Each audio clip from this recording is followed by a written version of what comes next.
উপস্থিত হয়েছেন আমাদেরকে দর্শন করার সুযোগ দিয়ে कि हमारा बीच में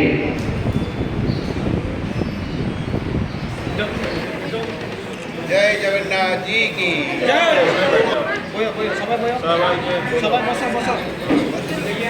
गो माता की जय माता, गो माता, राष्ट्र माता। हम सम्राट जगत गुरु शंकराचार्य ज्योतिष पीठाधीश्वर स्वामी महाराज भाई आप दोनों साथ में।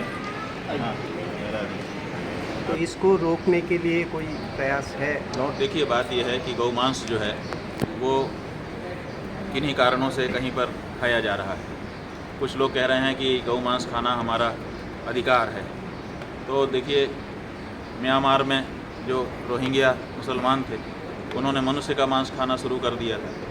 अब वो थोड़ी देर खाते रहें और उसके बाद कहें कि मनुष्य मांस खाना हमारा अधिकार है, तो थोड़े माना जाएगा। तो इसलिए सबकी भावना को देखते हुए, किसी की भावना को ठेस न पहुंचाते हुए ही हमको अपने भोजन की हैबिट को ठीक करना चाहिए। तो हम लोगों ने इस बारे में चर्चा की है और भी लोगों से हम चर्चा करना चाहते हैं। हम ज़बरदस्ती किसी के भोजन को छुड़ाना नहीं चाहते हैं कि आप छोड़ दो, लेकिन हम इसके बारे में चर्चा करके समझ विकसित करना चाहते हैं। और समझ विकसित होने के बाद हमको पता है कि लोग हमारी बात को जब समझेंगे तो वो इससे दूर हो जाएंगे, लेकिन हम कोई ज़बरदस्ती किसी के साथ नहीं करना चाहते। जो 2 डिमांड लेके आप हर स्टेट में जा रहे हैं, उस स्टेट के साथ सरकार के साथ कोई बातचीत हो रहा है या? देखिए, अभी हम सरकार के साथ कोई बात नहीं कर रहे हैं। अभी हम स्टेट में जा रहे हैं, अपनी बात को पहले जनता के बीच में चर्चा होनी चाहिए। जब हम जाएंगे, अपनी बात कहेंगे, तब वहाँ पर वो चर्चा होगी। जैसे आपके ईशान कोण में हम आए हैं, उत्तर पूर्व में, तो यहाँ पे कई स्टेट हैं, 7 सिस्टर। अब कई जगह पे हमारा बड़ा विरोध भी हो रहा है। विरोध का मतलब है कि वहाँ पे चर्चा हो रही है, लोग इस बारे में अपनी अपनी बात कह रहे हैं। और जब लोग अपनी अपनी बात कहेंगे, फिर हमारी बात उनके बीच में जाएगी, और ऐसे करके जनता में पहले बात जानी चाहिए। सरकार के से हम बात कर लें और सरकार हमारा मान करके कानून बना दे, वो जनता के ऊपर थोपना हो जाएगा। तो हम इसीलिए पहले जनता के बीच में जा रहे हैं, गौ प्रतिष्ठा ध्वज की स्थापना कर रहे हैं। गौ के बारे में उनको बताएंगे क्या इतिहास रहा है, क्या पुराण रहा है, क्या हमारे परंपरा के लोगों ने सम्मान दिया है, और क्या आज भी कारण है जिसके कारण गाय की अगर हम सेवा करते हैं तो हमको क्या उपलब्धि हो सकती है। ये सब बातें जब हम बताएंगे तो बहुत से लोग स्वयं उन्मुख हो जाएंगे। फिर सरकारें तो जनता ही बनाती है, जनता जिसको चाहेगी वैसी सरकार बना देगी। त्रिपुरा के सम्मानित पत्रकार बंधुओं,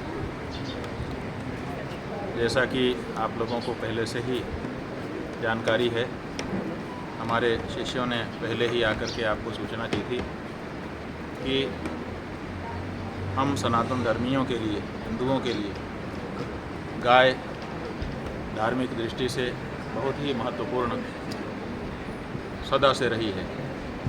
वेदों में, पुराणों में, शास्त्रों में और हमारी परंपरा के इतिहास में जहाँ भी आप देखेंगे, गौ माता का महात्म्य ही भरा हुआ है।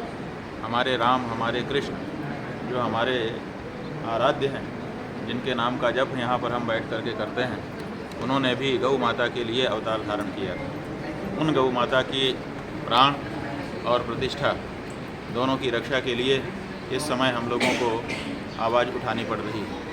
आपको ध्यान में हम दिलाना चाहेंगे कि भारत की आज़ादी के पहले से ही इस बारे में आंदोलन चलता रहा।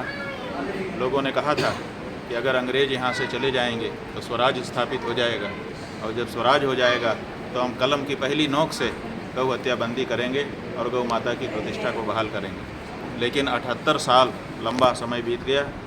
जाने कौन कौन पार्टियों की सरकारें आई, चली गईं, फिर से आ रही हैं, फिर से चली जा रही हैं। हम बहुसंख्यक हिंदुओं का वोट ले रही हैं और हमारी ही आराध्या गौ माता का जो मांस है उसका व्यापार कर रही हैं। तो इस बात को ले करके सारे देश के हिंदू बहुत ही दुखी हैं और वो चाहते हैं कि इस बारे में केंद्र सरकार कानून बनाए, लेकिन कानून नहीं बनता हुआ देख करके सब देशवासी हिंदुओं की, सनातन धर्मियों की 100 करोड़ के करीब लोगों की भावनाओं को स्वर देने के लिए हम स्वयं इस समय भारत यात्रा पर निकले हुए हैं।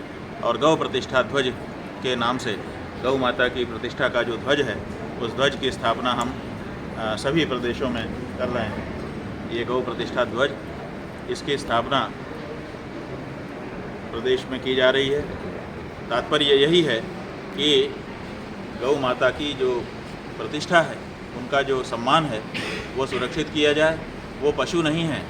राज्यों ने और केंद्र की सरकार ने उनको पशु की सूची में रखा है, जबकि हमारी परंपरा ने कभी भी गाय को पशु नहीं माना है। गाय को देवता माना है और उसी तरह से उनकी पूजा की है। इसलिए गाय की जो प्रतिष्ठा परंपरा से हमारे यहाँ रही है, उस प्रतिष्ठा को बहाल किया जाए और उनके प्राण को लेने वाले के लिए दंड का विधान किया जाए। ये दो मांग हमारी है और इसी मांग को लेकर के भारत के सभी प्रदेशों में हम जा रहे हैं। इसी क्रम में आपके त्रिपुरा प्रदेश के अगरतला राजधानी में हम आए हैं और आपसे हमारी चर्चा हो रही है।